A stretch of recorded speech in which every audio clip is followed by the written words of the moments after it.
Okay, my dear student of class 8. Today I am going to discuss chapter number 16, electric current and its chemical effect. Electric current and its chemical effect. So let us first of all understand electric current. What is electric current? First we have to know about electric current. Electric current is defined as the rate of flow of charge. Rate of flow of charge is called electric current. We may say that the charge flowing through the conductor per unit time, it is also known as electric current. So first of all, for electric current we require conductors of electricity. So materials can be categorized into two parts.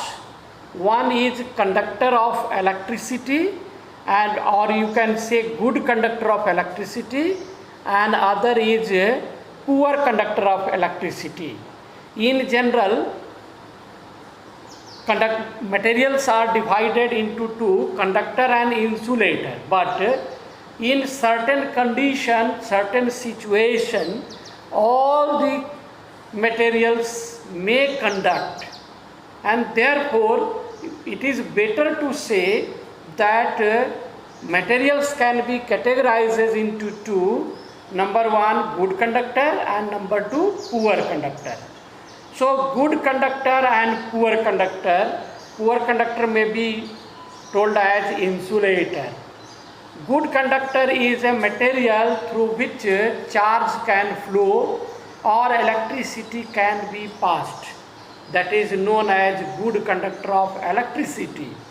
But the insulator or bad conductor of electricity is the material through which charge or current cannot be passed, or charge or current can be passed under certain condition.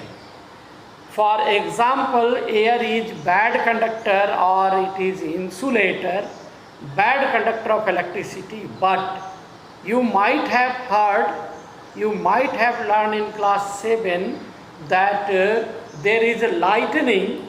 Lightning means the charge is flowing through the air, but there are some certain condition. Condition is that there should be a high electric field. So air is insulator or bad conductor, but under high electric field, air can be ionized and electric charge can flow through the air. That is called as lightning. That is why I have divided the material into two parts, good conductor and bad conductor. So good conductors, the examples of good conductor is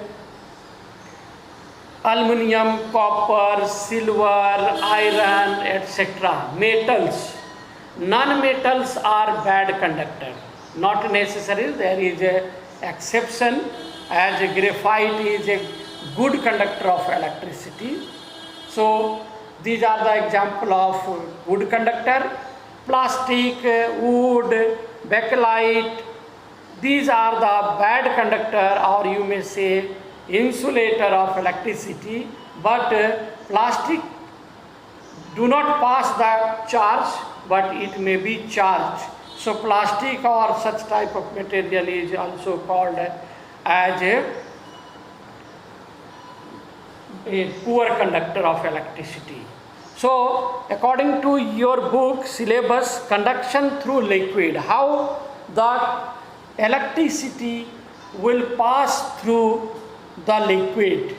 So first of all, we will have an arrangement to check the continuity of the electricity passing through the liquid. And that arrangement is called as continuity tester. So this is the continuity tester. There is a battery or cell. I have drawn here battery, positive and negative battery. There is a bulb. Here it is a bulb, and these are the two terminals. So this is called as a continuity tester. Continuity tester. This continuity tester is used to check whether the given liquid is conductor of electricity or bad conductor of electricity.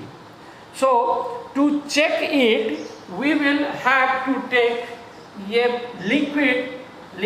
This is the container of liquid, and in this container there is a liquid filled of liquid.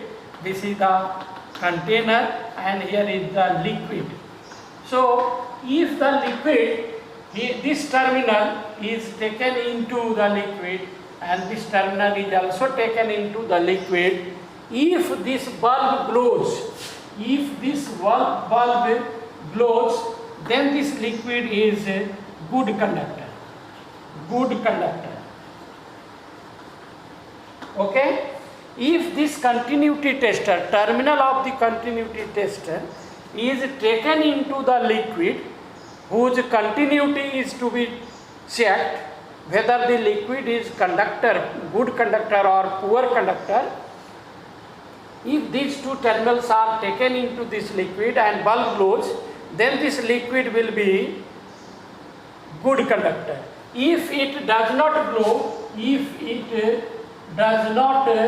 glow, then this liquid is a bad conductor of electricity. This is how to check the continuity of or conductivity of the liquid, whether the liquid is good conductor or bad conductor. Okay? So there is a list of liquids. We have water. Pure water is insulator, bad conductor of electricity, but impure water is bad conductor, good conductor of electricity. If you pour some drops of lime juice in the pure water, then pure water will become good conductor. If you take tap water, the tap water will become, tap water is not pure water, so it will be good conductor. Distilled water is pure water, so distilled water is not a good conductor. Orange juice is a good conductor because it has some minerals. Okay, tomato juice may be good conductor, vinegar may be good conductor, vegetable oil may be good conductor, glycerin may be or may not be. So you can check that these liquids are conductor, good conductor or bad conductor. Bulb is glowing or not glowing. If bulb is glowing, then the liquid will be good conductor. If bulb is not glowing, then the liquid will be bad conductor. Or now come to cause of conductivity of liquid. For this, first of all, we will take distilled water. Distilled water does not conduct electricity. Distilled water does not conduct electricity. If you take the continuity tester, terminals of the continuity tester, bulb will not glow. Okay? Now pour some common salt, namak, salt, sodium chloride, and then mix up sodium chloride with the distilled water. What will happen?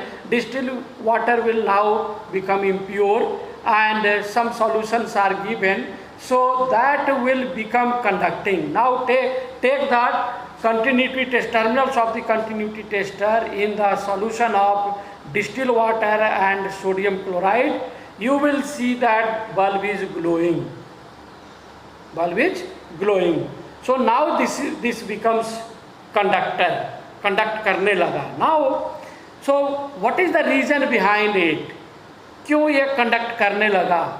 When you are mixing the distilled water with sodium chloride, or you may mix the sodium chloride distilled water with dilute hydrochloric acid, sulfuric acid, or etc. If we are using some drops of hydrochloric acid in distilled water, then also distilled water becomes conducting. So what is the reason? When there is some reason that when electricity, this is continuity tester, there is a cell or battery, and there is a bulb, and its terminal is taken into the distilled water. This is the distilled water, distilled water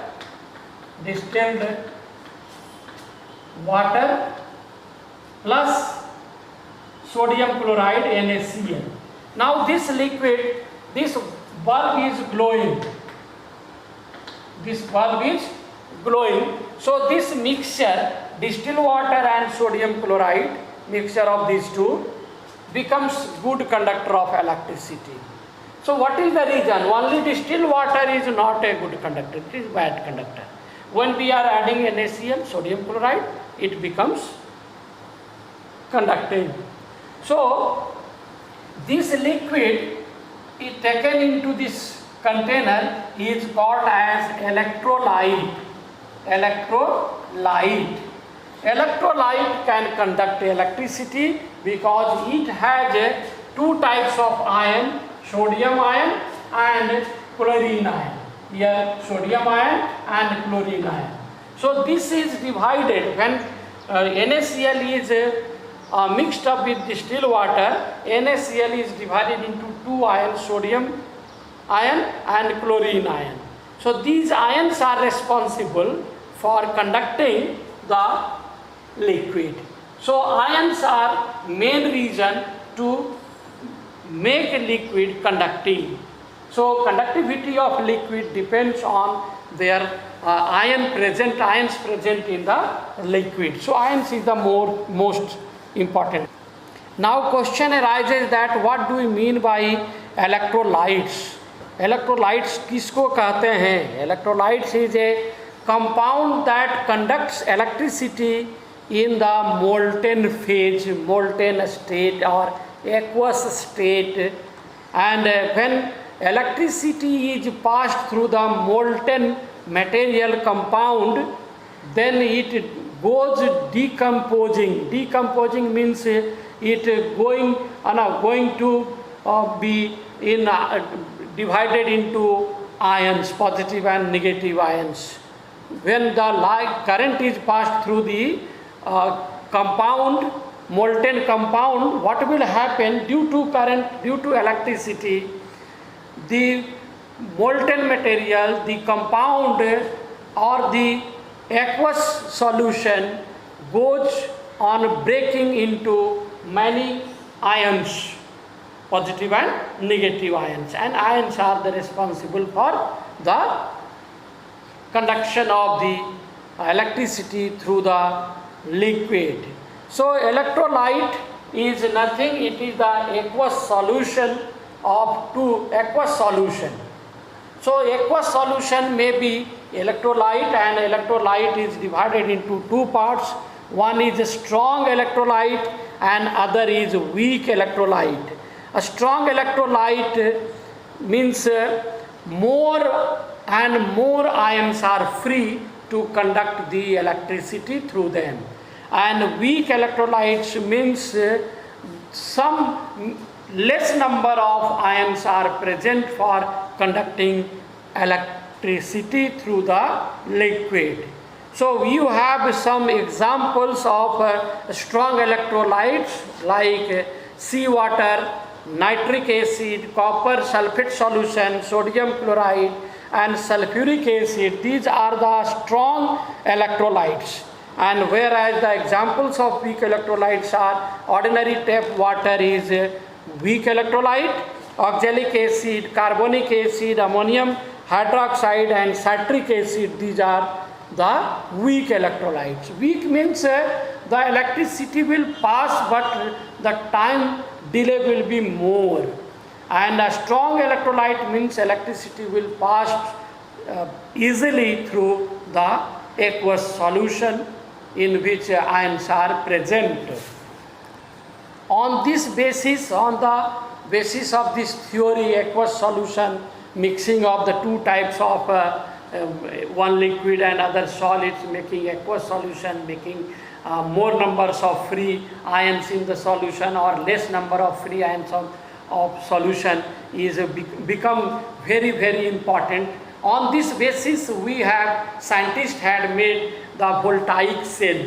Voltaic cell is a cell in which chemical energy is stored in the form of chemicals, and when it is connected in the circuit of electricity, the chemical energy is converted into electrical energy. So conversion of chemical energy into electrical energy is done by the circuit when voltaic cell is used. So voltaic cell is made up on the basis of electrolyte and electrode. Now come to conversion of chemical energy into electrical energy, that is called as voltaic cell. Voltaic cell is nothing, it is the source of electric current. Voltaic cell is source of electric current. It is defined as a device which converts chemical energy into electrical energy. Voltaic cell is a source of electric current, but it is defined as the device which converts chemical energy into electrical energy, and it has following main parts. You can note from the green board. Number one, main parts is electrode. Electrode means we have two rods which is poured into the electrolyte. They are together, both the rod together, called as electrode, and which has two parts, cathode, which will be made up of copper rod, and it is connected with the positive terminal. Positive, it is treated as positive terminal. And another is anode, and anode is made up of zinc rod, and zinc rod is treated as negative terminal. So, and the second part is electrolyte. As before I have explained, electrolyte is the solution, aqueous solution of water and sulfuric acid. In the voltaic cell, the electrolyte is taken as water and sulfuric acid. So we can say water plus sulfuric acid is termed as dilute sulfuric acid. And number third is container. Container is in beaker. So I am going to make the figure of voltaic cell here. I am drawing the figure. So this is a container. This is a container, and there is a rod inside it. This is a rod. This is another rod, and here it is the solution, liquid. This is dilute. This is dilute sulfuric acid. Sulfuric acid. And these two are electrodes. These two are called as electrode. This is zinc rod, zinc Zn rod. This is copper rod, copper Cu, copper rod. This is positive and this is negative. And this is electrolyte. This one is dilute electrolyte. Here is the electrolyte. This one is dilute sulfuric acid. Dilute sulfuric acid is electrolyte. So this is electrolyte. All together, if you are connecting a bulb here, what will happen? A bulb will start glowing. The bulb will start glowing through this. So this is a device, voltaic cell. All together, it is called as voltmeter. This is also called as voltmeter. So this is a conversion of chemical energy into electrical energy. Now we are ready to study the chemical effect of electric current. So wait for the next video for the chemical effect of electric current.